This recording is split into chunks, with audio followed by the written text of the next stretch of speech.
નવું મંદિર બને છે, કરોડો સનાતનીઓ ખૂબ ખુશ છે, ત્યારે તમારી પણ પ્રભુ પ્રત્યેની લાગણી હશે અને ભગવાન પાસેથી તમારે પણ કંઈક માંગવું હશે. હું અત્યારે અયોધ્યાની એક એવી જગ્યા પર છું કે જ્યાં એક આખું વિશ બોર્ડ હું જોઈ શકું છું. પ્રભુ પ્રત્યેની લાગણી અને માંગણી બંને આ બોર્ડમાં સ્થાન લઈ રહી છે અને તેમાં કેટલીક વસ્તુઓ લખેલી છે જો હું તમને સંભળાવું. એક ચિઠ્ઠીમાં લખેલું છે કે જેવી રીતે ભગવાન રામ અને जानकीजी તેમના નવા ઘરમાં જઈ રહ્યા છે એવી રીતે સૌને પોતાનું નવું ઘર મળે. કોઈ એવું લખી રહ્યું છે કે ये देश का गौरवपूर्ण क्षण है कि श्री राम लला मंदिर का निर्माण हो रहा है.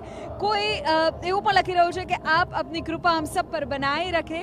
તો આ બધી જે લાગણીઓ છે તે અભિવ્યક્ત થઈ રહી છે, પરંતુ આ વિશ બોર્ડ જે છે તે ભગવાન સુધી લઈ જવાનું જેમણે બેડું ઝડપ્યું છે એવા ગુજરાતી ભાઈઓ આપણી સાથે છે. જરા મને જણાવો કે આ વિશ બોર્ડનો વિચાર કેવી રીતે આવ્યો? હવે જનરલી એવું હોય છે કે દરેક લોકોની પોતાની લાગણીઓ હોય છે પણ બધા ત્યાં સુધી પહોંચી નથી શકતા.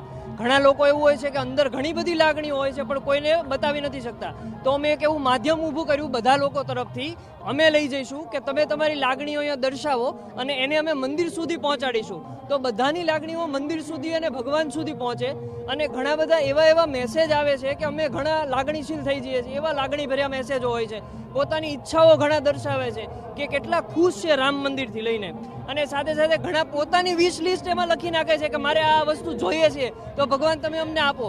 તો એવા ઘણા બધા મેસેજીસ આવે છે અને અમે ગોતીને સારા ને એવા બધા જ મેસેજ લઈને અમારી એવી ઈચ્છા છે કે રામ મંદિર સુધી પહોંચાડીએ તો દરેકની ઈચ્છા ભગવાન પૂર્ણ કરે.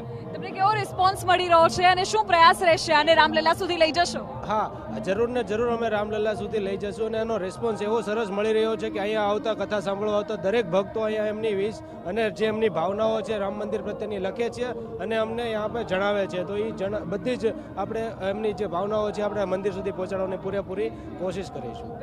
તો તમે જુઓ જે સ્ટીકર નોટ્સ અહીંયા લાગે છે ને, જે વિશ બોર્ડમાં વિશ લાગે છે ને, આ વિશમાંથી કેટલીક સિલેક્ટ કરીને અથવા શક્ય હશે તો આ બધી જ જે વિશ છે, જે લાગણીઓ છે તેને રામલલા સુધી લઈ જવામાં આવશે, ટ્રસ્ટને સોંપવામાં આવશે અને પ્રભુ સુધી તમામ લાગણી અને માંગણીને પહોંચાડી દેવાશે. કેમેરામેન નટવર પરમાર સાથે વિધિ TV9 અયોધ્યા ધામ.